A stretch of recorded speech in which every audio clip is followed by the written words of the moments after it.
Okay. Hey, it's Jeremy, and my kids like to call me Skinny Papa. They mock me. They're mean. Today, we're going to take a look at a new board game from Direwolf. Let's get it upside right. It's Dune Imperium, the latest game set in the Dune universe.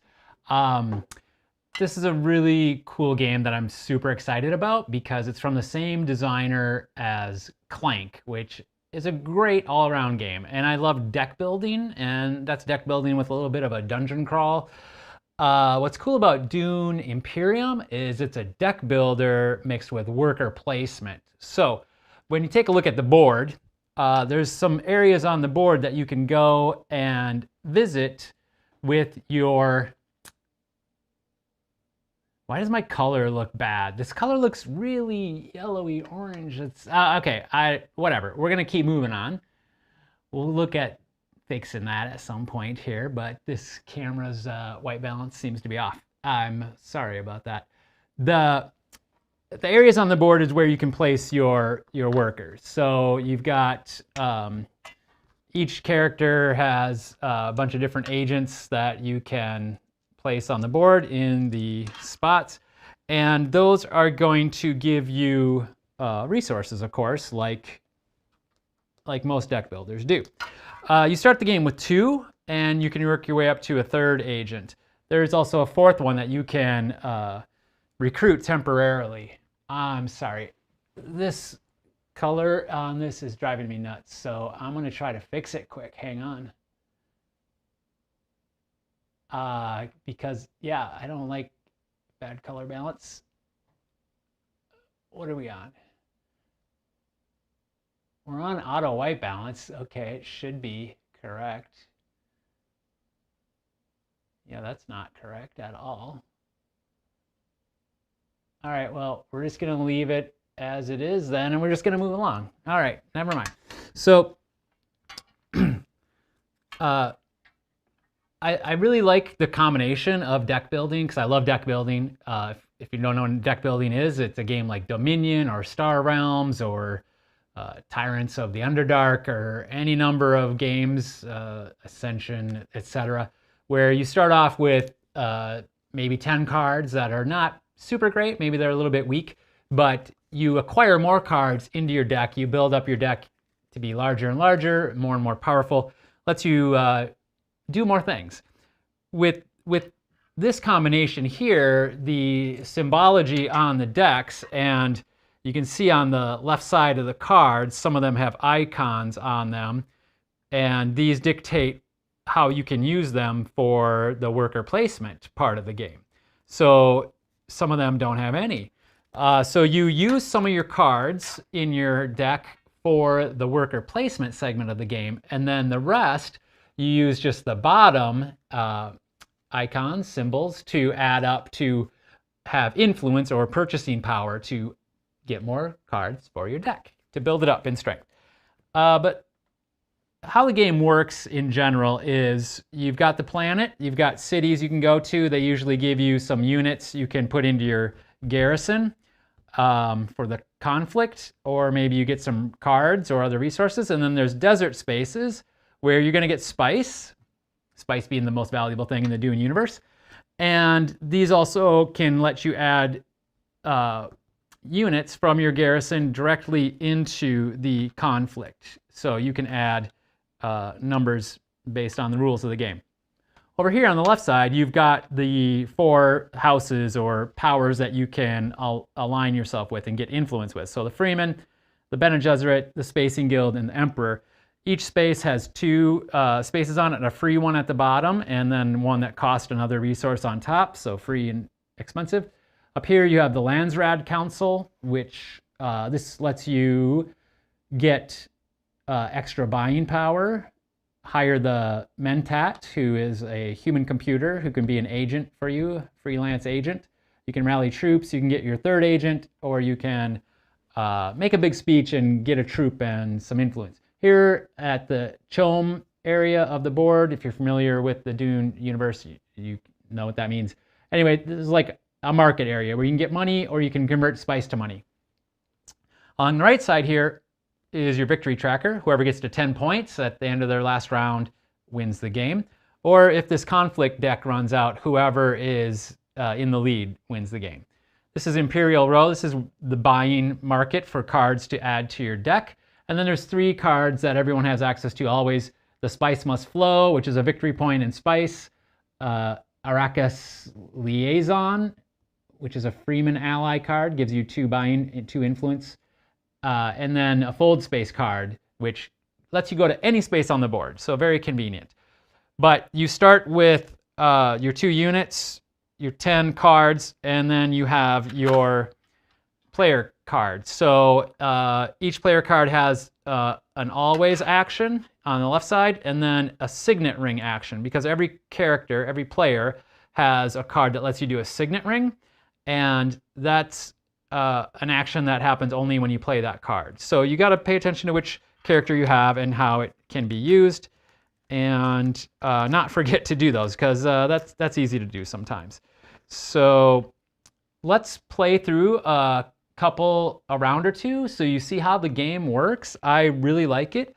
The conflict deck is basically a timer because there's 10 cards there, so game's over in 90 minutes or less, no matter what you do, because you're going to chew through those cards.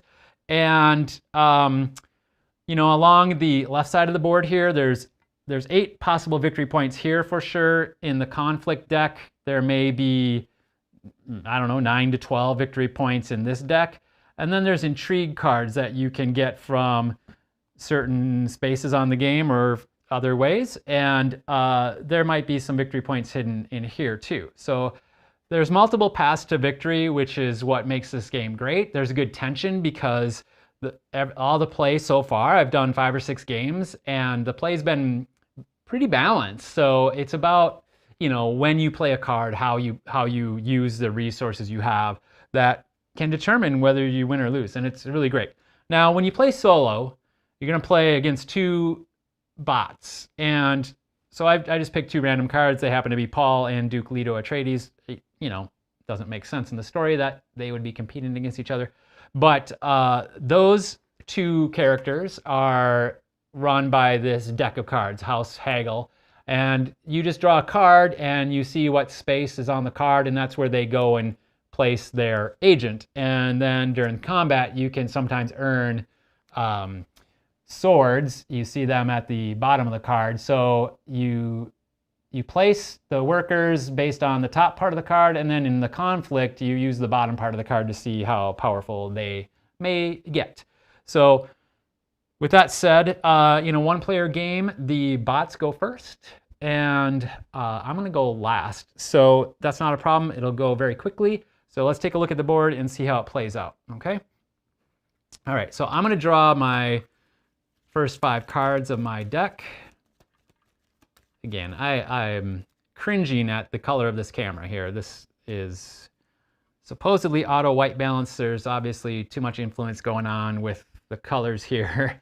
I'll fix that in the next one. Anyway, so each of these has 2 agents. After we get through the first 5 cards drawn in Imperial Row, they're going to automatically get their 3rd agent, so we have to be aware of that and be prepared.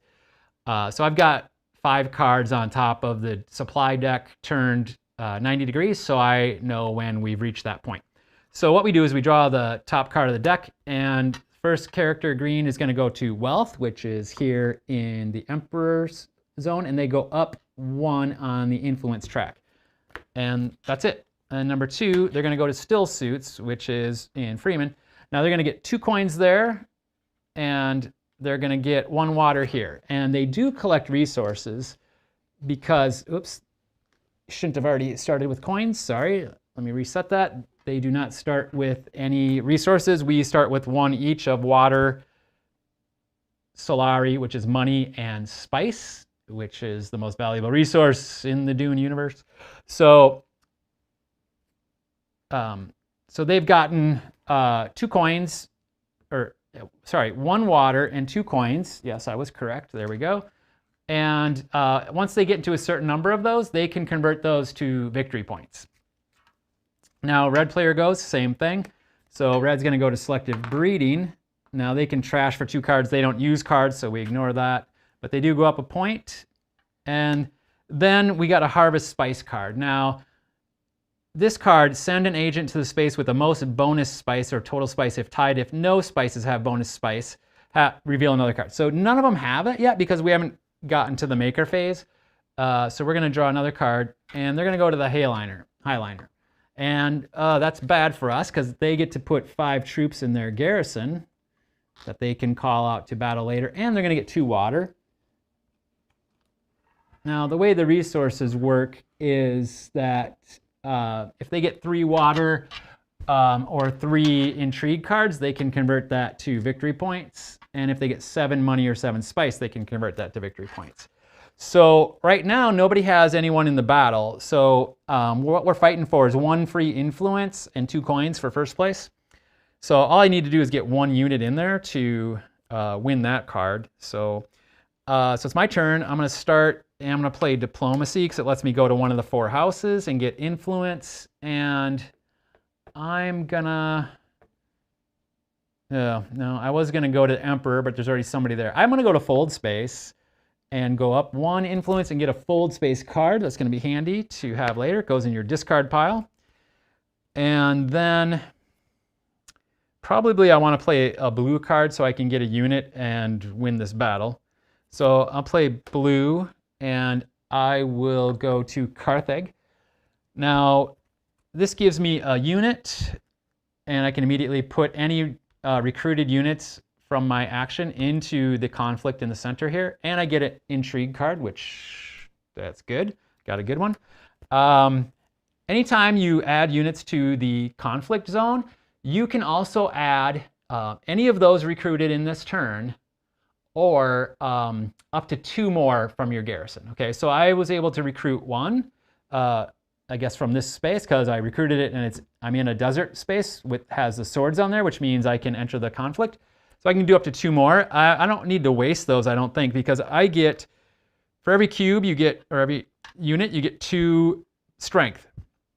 And then every sword you have on your cards. Now, I have used my units, so these cards are spent. I cannot use those cards for anything else. Like in other deck builder games, you do your actions and you just dump your cards on the table and you add up whatever you get.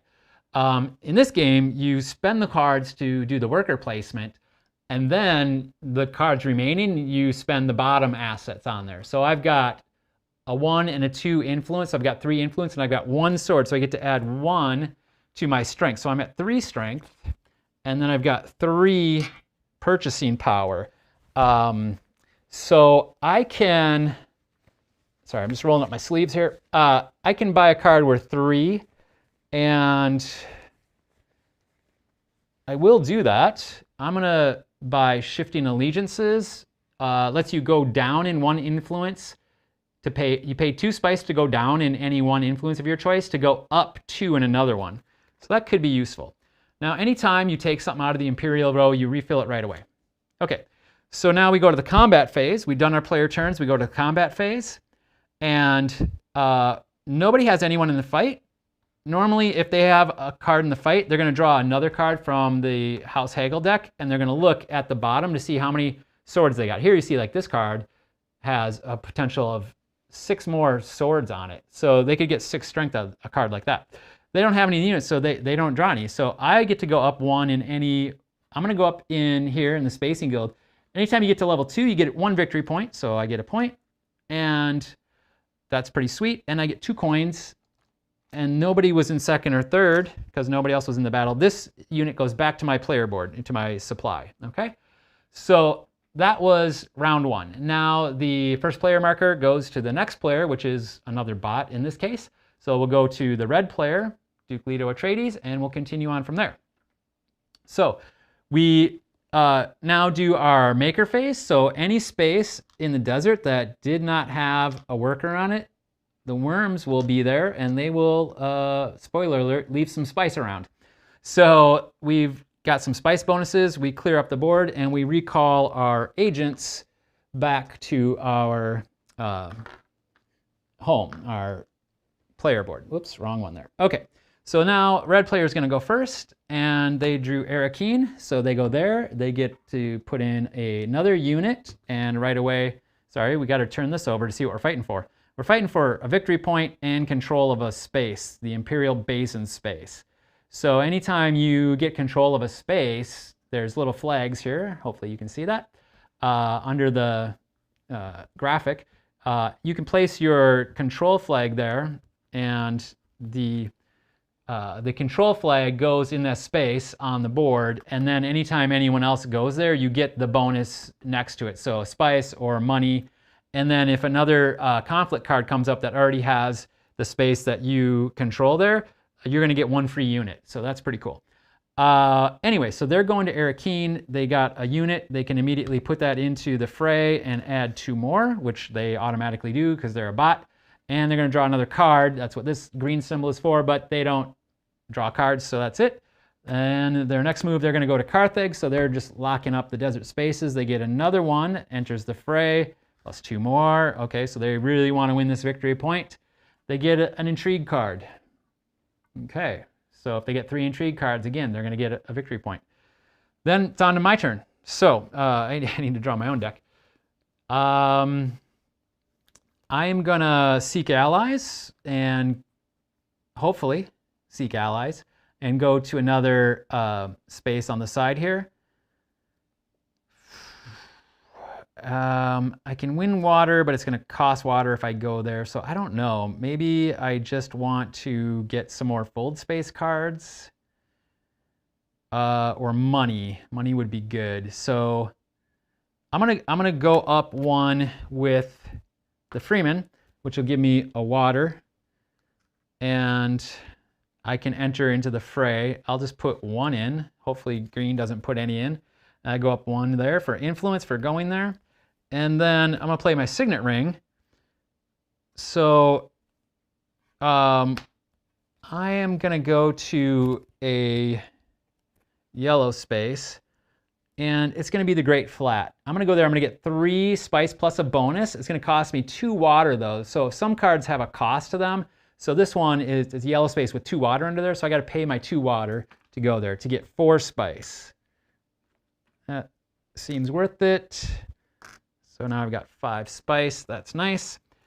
That spice is nice. Yes, yes. So my special ability is that enemy agents don't block my agents at green or blue spaces. So I can go to these spaces even if somebody already is there. That normally is not possible.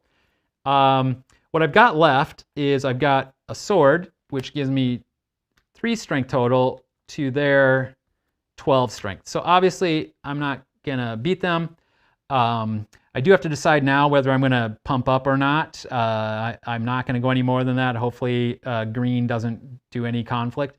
Otherwise, I'm not going to get anything out of this round.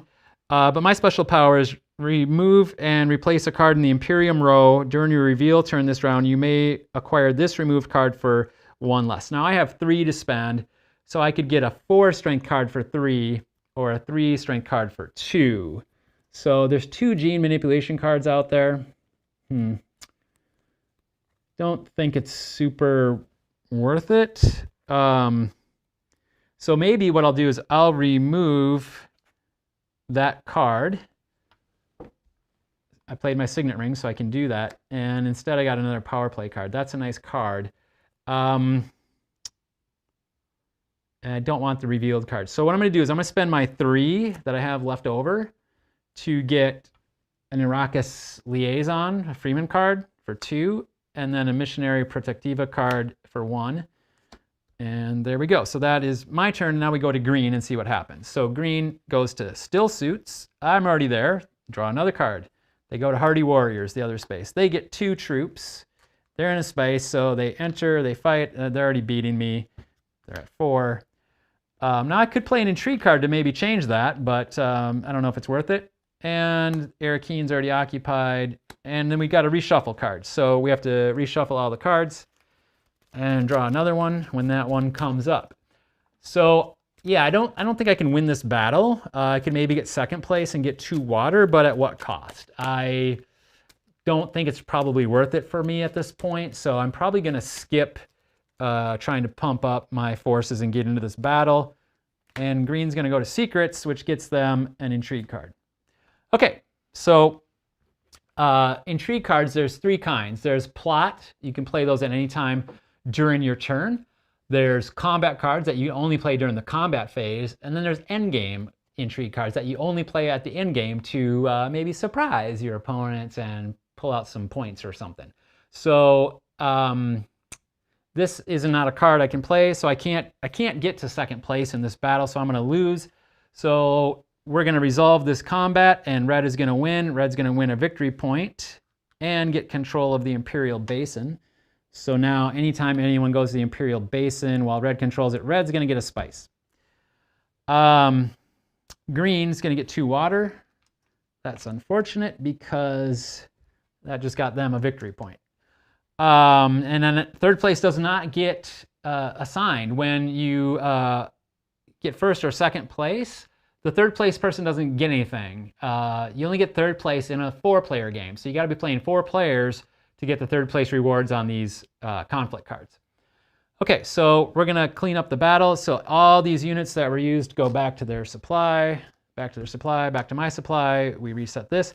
And Maker's come out. So Maker's going to come out here and here, but not here because that's where I am. And then we collect our units back to our board.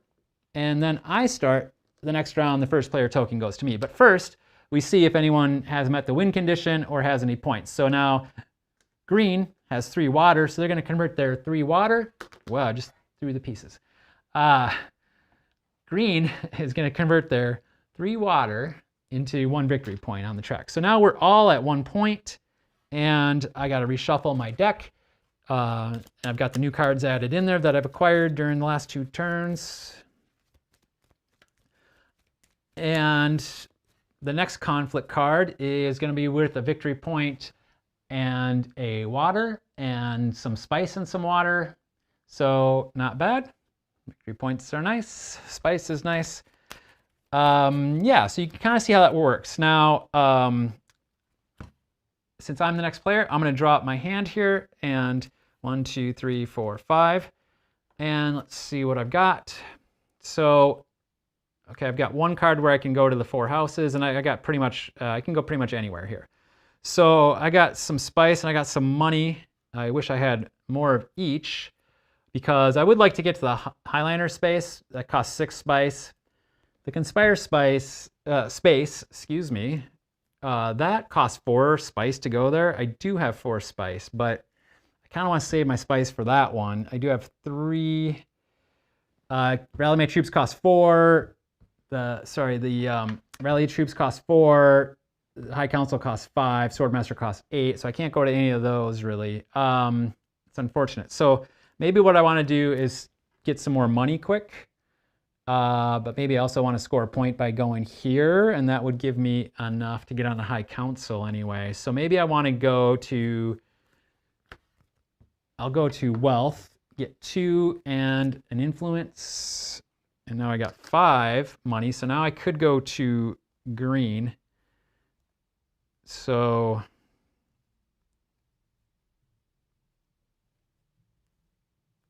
oh, that's unfortunate. Yeah, I can go to green. Okay. Unfortunately, I can't get my power that's on my card down here. If I could play the power that's on my player board with my signet ring, I could take a card out of the row here and make it cost 1 less for me.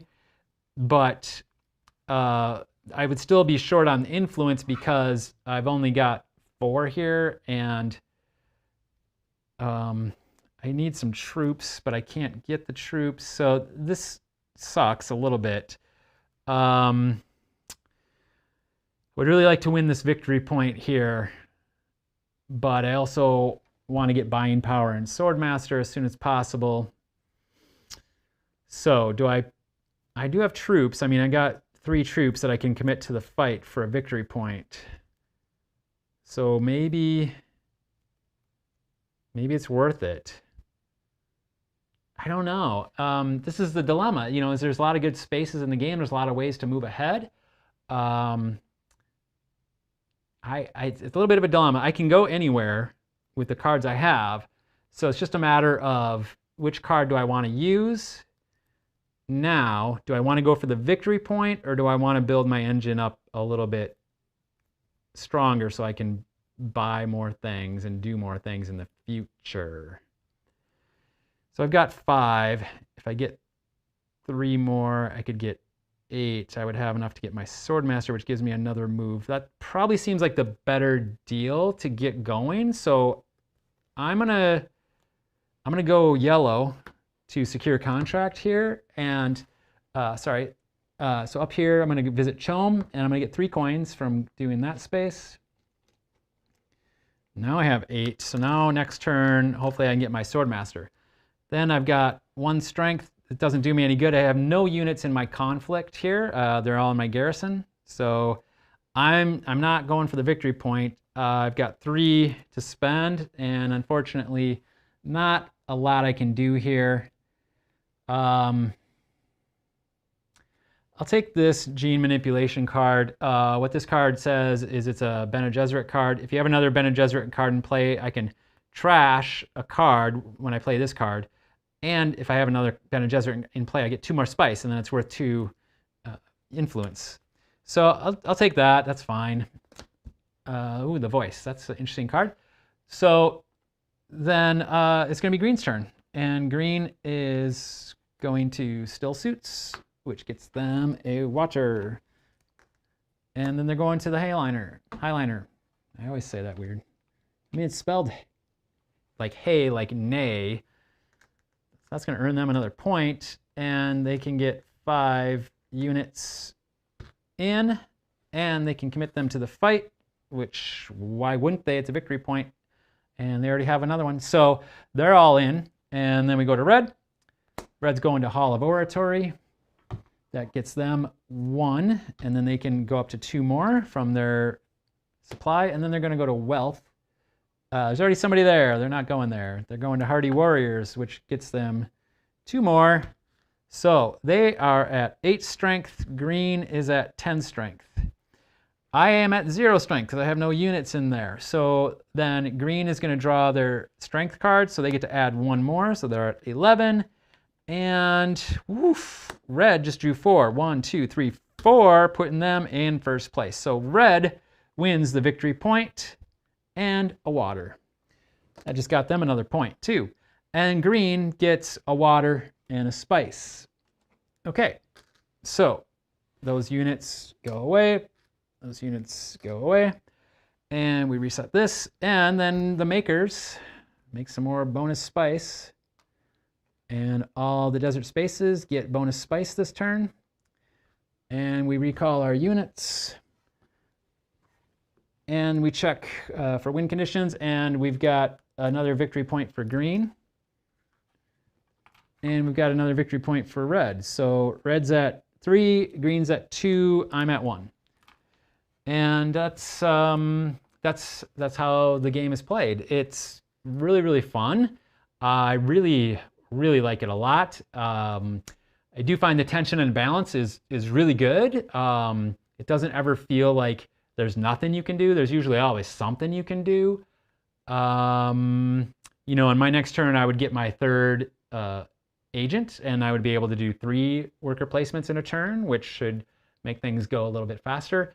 And, you know, I just would want to see then, how can I get more troops? How can I get more card draw? How can I get more resources and intrigue? Because those are the things that can really change the course of the game. I played with my kids the other day, and I was at 10. They were 2 points behind, and I had a lot of power in the conflict. I was gonna just wipe them off the map, or so I thought. And my kid started getting very animated and excited and pulled out 2 conflict cards intrigue cards that they could play. That changed the total course of the battle.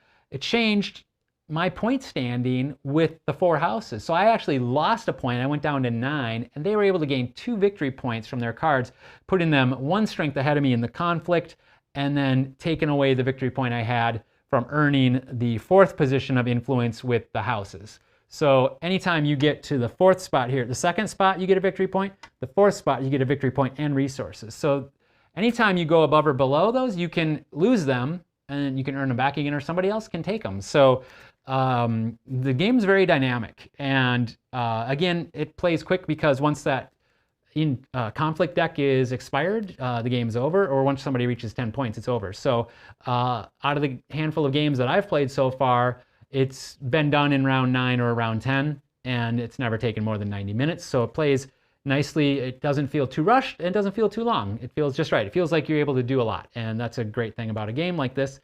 And yeah, I think you should check it out. It's my game of the year, hands down.